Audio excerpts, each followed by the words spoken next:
But we want to go to the third condition which Jesus said, and that is और हम अभी तीसरी शर्त की ओर जाने वाले हैं, जहाँ पे जो कि प्रभु यीशु मसीह ने कहा वो है in verse 33. जो कि 33वें वचन में है, You cannot be my disciple if you don't give up all your possessions.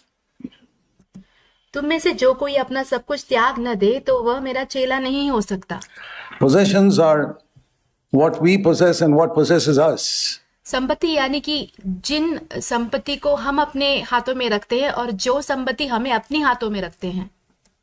It's a relation to money and material things. ये पैसों से और भौतिक वस्तुओं से जुड़ा हुआ है।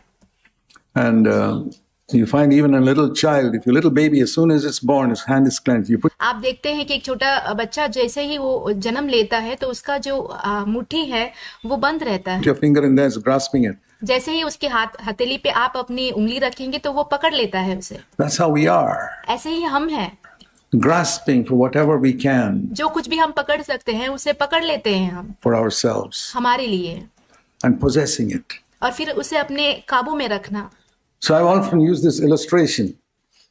Here is having something and here is possessing it. तो हमने अक्सर ये उदाहरण का इस्तेमाल किया है। यहाँ पे देखिए हथेली पे ये हमारे पास कुछ होना है और इसे बंद किया तो ये जो चीज है वो से हम अपने कब्जे में रखते हैं। I can have a car, a house मैं एक गाड़ी या तो फिर घर ले सकता हूँ in my name मेरे नाम पे, or possess it. या तो फिर उसे अपने मुट्ठी में कब्जे में रखो It's mine. कहते हुए कि ये मेरा है, And love it और उसे प्रेम करने लग जाओ more than other things. किसी और चीजों से बढ़कर। So it's primarily relating to money and possessions. तो प्राथमिक रूप से ये जो है पैसे और भौतिक चीजों से ताल्लुक रखता है। And it says if you don't settle this, और यहाँ पे कहा गया है कि यदि आप इसे ठीक नहीं करेंगे you'll be like a person, this is in verse 28-30, who started to build a tower. तो आप ऐसे एक व्यक्ति के समान होंगे जो कि लिखा हुआ है 28 से लेके 30वें वचन तक, जिसने एक गढ़ बनाना शुरुआत किया। So Christian life is like building a tower. और एक मसीही जीवन जो है एक गढ़ बनाने के समान है। But you didn't lay a good foundation. पर आपने एक अच्छी नींव नहीं डाली उसकी। So one day the whole thing collapses. तो एक दिन क्या होता है कि पूरा जो इमारत है वो बिगड़ जाता है।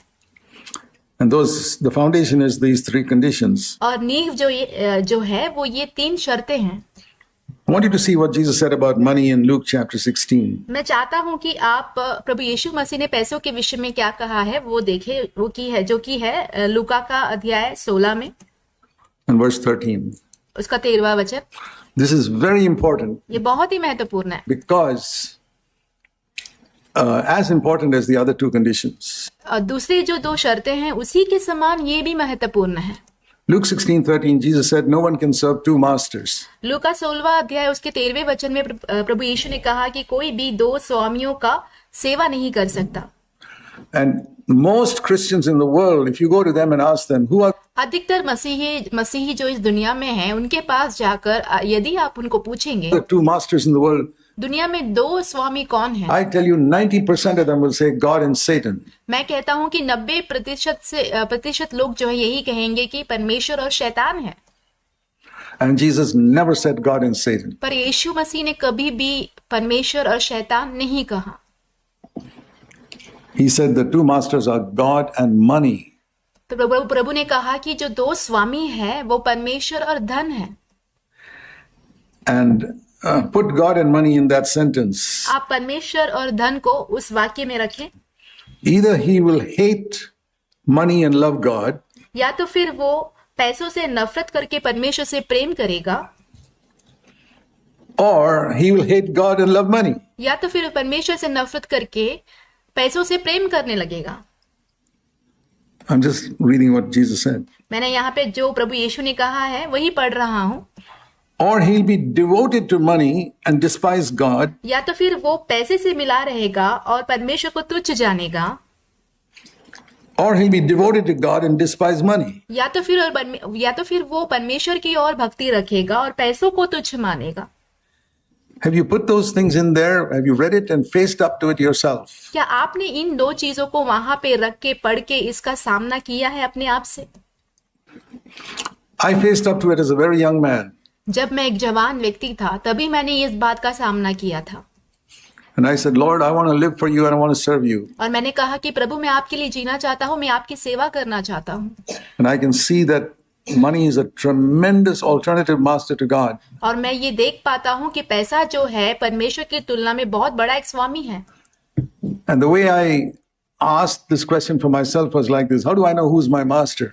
और एक तरीके से मैंने अपने आप से ये प्रश्न किया कि मैं किसका दास हूँ, मेरा स्वामी कौन है, ये मैं कैसे पहचान सकता हूँ। Supposing here's A and here's B, two मान लीजिए कि यहाँ पे A है और इस तरफ B है people both saying that Zach is my servant. और दोनों व्यक्ति कहते हैं कि जो जैक है वो मेरा सेवक है। Very easy to find out. Ask both of them to call Zach. बहुत ही आसान है ये पता लगाना, दोनों को कहो कि जैक को आवाज दे। A calls me and B calls me. Whoever I go to, I'm that person's servant. ए मुझे बुलाता है, बी मुझे बुलाता है, जिसके पास भी मैं जाता हूँ तो मैं उस व्यक्ति का ही सेवक हूँ। That's simple. बहुत ही सरल है ये। God and money. परमेश्वर और पैसा। God calls me some way, money calls me other way. परमेश्वर मुझे किस तरीके से बुलाते हैं, पैसा मुझे किसी और तरीके से बुलाता है। The one I choose is my master. जिसको मैं चुनता हूँ वो मेरा स्वामी है। And if I compromise one यदि मैं एक के साथ समझौता करके in order to please the other, ताकि मैं दूसरे को खुश करूं, that one is my master. तो वो मेरा स्वामी हो गया। If I'm really serving God, यदि मैं सच में परमेश्वर का सेवा करता हूँ I would make a complete break with money. तो मैं पैसों के साथ मेरा जो रिश्ता है वो पूरी तरह तोड़ दूंगा। Not that your bank account is zero, इसका मतलब ये नहीं है कि आपका जो बैंक का खाता होगा वो शून्य रहेगा, but it has no hold on you. पर उसका आपके ऊपर कोई पकड़ नहीं रहेगा। And you're not going to get all depressed if you lost some of it. यदि आप उसमें से कुछ खो भी देते हैं तो आप उस बात को लेकर निराश नहीं होंगे And you'll be absolutely faithful with it, because और आप उसके साथ बहुत ही विश्वास योग्य बने रहेंगे। we are not faithful with money. यदि आप पैसों के साथ विश्वास योग्य नहीं बने रहते हैं, See what Jesus said here. देखिए प्रभु यीशु ने यहाँ पे क्या कहा है। There are three things Jesus said about money here. यहाँ पे प्रभु यीशु ने पैसों के बारे में 3 चीजें कही हैं। Here he says in verse 10, वाक्य 10 में, if you're faithful in a very little thing, you'll be faithful in much. जो थोड़े से थोड़े में सच्चा है वो बहुत में भी सच्चा है। In the context, it means money is a very little thing. इसको देख के हम कह सकते हैं कि पैसा जो है बहुत ही छोटी सी एक चीज है। Do you believe that? क्या आप इस बात का विश्वास करते हैं? It's a very little thing. ये बहुत छोटी एक चीज है। If it's a very big thing in your eyes, आपकी नजरों में ये बहुत बड़ा एक चीज है forget about discipleship. तो फिर शिष्यत्व के बारे में आप भूल जाइए। If you're faithful in that very little thing called money, you'll be faithful in serving God. यदि आप वो छोटी सी चीज पैसों के विषय में विश्वास योग्य रहेंगे तो फिर आप बड़ी चीज जो परमेश्वर की सेवा करना है उसमें विश्वास योग्य रहेंगे। Secondly, दूसरी बात, money is unrighteous. और दूसरी बात जो है, पैसा जो है वो अधर्मी, Wealth is unrighteous mammon. ये अधर्मी एक धन है।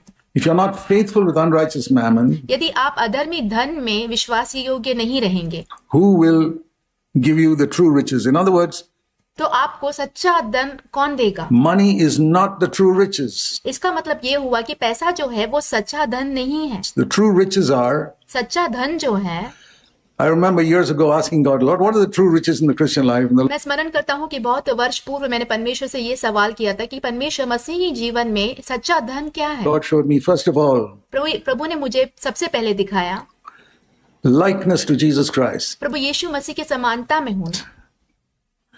Number 2, दूसरी बात, the anointing and fullness of the Holy Spirit, the पवित्र आत्मा की अभिषेक और उसकी भरपूरी, baptism in the Holy Spirit and fire. और पवित्र आत्मा और आग में बपतिस्मा किया जाना। And third, तीसरी बात, revelation on God's word. परमेश्वर के वचनों पर प्रकाश मिलना। So I began to seek that. तो मैंने इसकी खोज करना शुरू कर दिया। I said, Lord, I want to be like Christ in मैंने कहा मैं प्रभु यीशु आपके समान बनना my चाहता हूँ। life more and more. मेरे जीवन में ज्यादा से ज्यादा मैं वैसा बनना चाहता हूँ। I know it won't happen overnight. मैं जानता हूँ कि एक रात में ये नहीं होगा।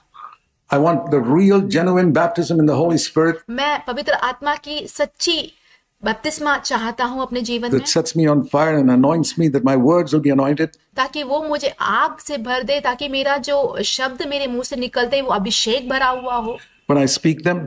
जब मैं उसे बोलूं। And